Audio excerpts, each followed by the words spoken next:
नमस्कार, आप देख रहे हैं M4U न्यूज। मेडिकल कॉलेज विश्वविद्यालय स्थापना के साथ रिंग रोड एवं खलीलाबाद उतरौला से बहराइच रेल मार्ग निर्माण श्रावस्ती बलरामपुर जिले की बड़ी उपलब्धि बताते हुए भाजपा नेता ने जिले में मूलभूत सुविधा उपलब्ध कराने के साथ प्रमुख समस्याओं से डिप्टी सीएम ब्रजेश पाठक, गृह राज्य मंत्री अजय मिश्र टेनी, पूर्व मुख्यमंत्री दिनेश शर्मा से अवगत कराया। जिले के राप्ती नदी कटान पीड़ितों की समस्या का समाधान एवं बाढ़ प्रभावित गांव में बांध निर्माण के साथ बजाज शुगर मिल द्वारा किसानों की गन्ने की उपज का समय से भुगतान न करने के मामले को भी केंद्रीय मंत्री के सामने रखने का कर रहे हैं प्रयास। जिले के थारू बाहुल्य क्षेत्र का विकास एवं उनकी समस्याओं का समाधान प्राथमिकता से करने की पहल भी की है।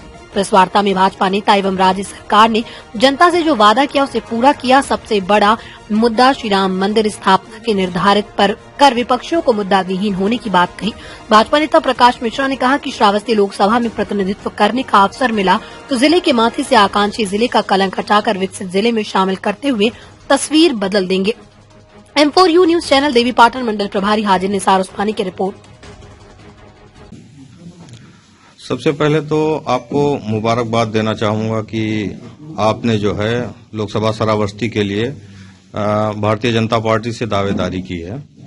और एक चीज ये आप बताइए कि पहला सवाल है मेरा कि जैसे यहाँ पे कई दावेदारों की सूची है, कोई जो है पूर्व प्रधानमंत्री का रिश्तेदार बता रहा है, कोई कुछ बता रहा है, कोई इस तरीके। तो ऐसे दौड़ में आप अपने आप को कैसे ये मानते हैं कि आपको टिकट मिल जाएगा, क्या आप मानते हैं? देखिए, सबसे बड़ी बात ये अभी तक मुझे जो शिक्षाएं मिली हैं उसके हिसाब से ये है कि आप अपना कर्म करिए, फल की चिंता न करिए। तो मुझे टिकट मिलेगा कि नहीं मिलेगा ये भविष्य की बात है, और खाली टिकट मिले तभी हम काम करें, तभी हम रहें, ये जरूरी नहीं है ना। तो इसीलिए मैं जो है दौड़ में शामिल हूं, क्योंकि ऐसा नहीं कि रिजल्ट जो है मेरे फेवर में आए या रिजल्ट किसी के फेवर में। जब आप लड़ेंगे तभी तो जीतेंगे। जब आप घर में बैठे रहेंगे तो आप कैसे जीतेंगे? जब आप प्लेटफॉर्म पे खड़े होंगे तभी तो आपकी ट्रेन आएगी। आपकी ट्रेन आपके घर में थोड़े आएगी। तो प्लेटफॉर्म पे खड़े रहना जरूरी है, इसीलिए मैं खड़ा हूँ। एक बात और बताइए, आप चुनाव क्यों लड़ना चाहते हैं? जी बिल्कुल, आपने बहुत अच्छा प्रश्न किया कि चुनाव क्यों लड़ना चाहते हैं। मैंने अभी आपको बताया कि हम 10 साल पहले मैं लोकसभा लड़ा था। बीच में मैं लोकसभा नहीं लड़ा क्योंकि माता पिता की अस्वस्थता के कारण मैं चुनाव नहीं लड़ पाया। लेकिन मेरे माता पिता और साथ में मैं इस क्षेत्र में लगा रहा कि यहाँ के लोगों की समस्याओं को सॉल्व कर सकूं, और मैंने सॉल्व किया भी।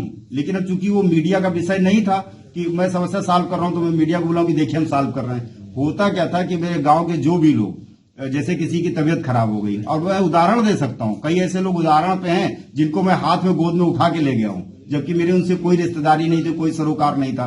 तो उनको मैंने उचित डॉक्टर तक पहुंचाया। यहाँ पे जवाब मिल चुका था उनको, बहराइच में जवाब, गोंडा में जवाब मिल चुका था। लेकिन वहां पर उचित डॉक्टर को मैं जानता था, मैंने दिखाया, मैंने रिक्वेस्ट की, तो मैंने रिक्वेस्ट की, डॉक्टर ने देखा। लेकिन मैंने ये देखा कि रिक्वेस्ट वे में मैं कुछ लोगों की मदद कर सकता हूं। अगर पावर आ जाएगा तो और ज्यादा लोगों की मदद कर सकता हूं अधिकार के साथ। इसीलिए मैं चुनाव लड़ना चाहता हूं। आपकी चुनाव लड़ने के बाद आपकी पहली प्राथमिकता क्या होगी?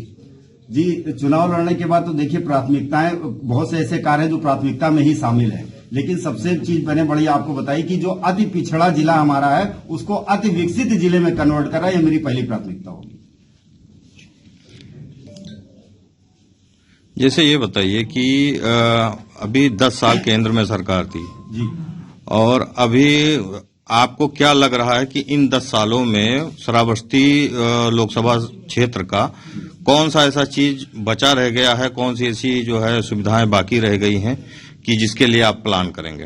देखिए, ये बात तो मुझसे बेहतर आप बता सकते हैं कि कौन कौन सी चीज रह गई। मुझसे ज्यादा क्षेत्र में आप रहते हैं और आपने चीजों को देखा है और बहुत ही बारीक ढंग से देखा है। तो ये तो मुझसे ज्यादा बेहतर आप बता सकते हैं कि ये चीज रह गई है और इन चीजों पर नेताजी अगर आप जीतिएगा तो काम करिएगा। तो मुझे लगता है कि पत्रकार भाइयों से बेहतर ये कोई नहीं बता सकता है कि समस्याएं कहां कहां और कैसी हैं। और निश्चित बात है कि अगर मैं जीता तो मैं आपसे बुला के और उन समस्याओं को जरूर जानूंगा और उन समस्याओं पर कार्य भी करूंगा।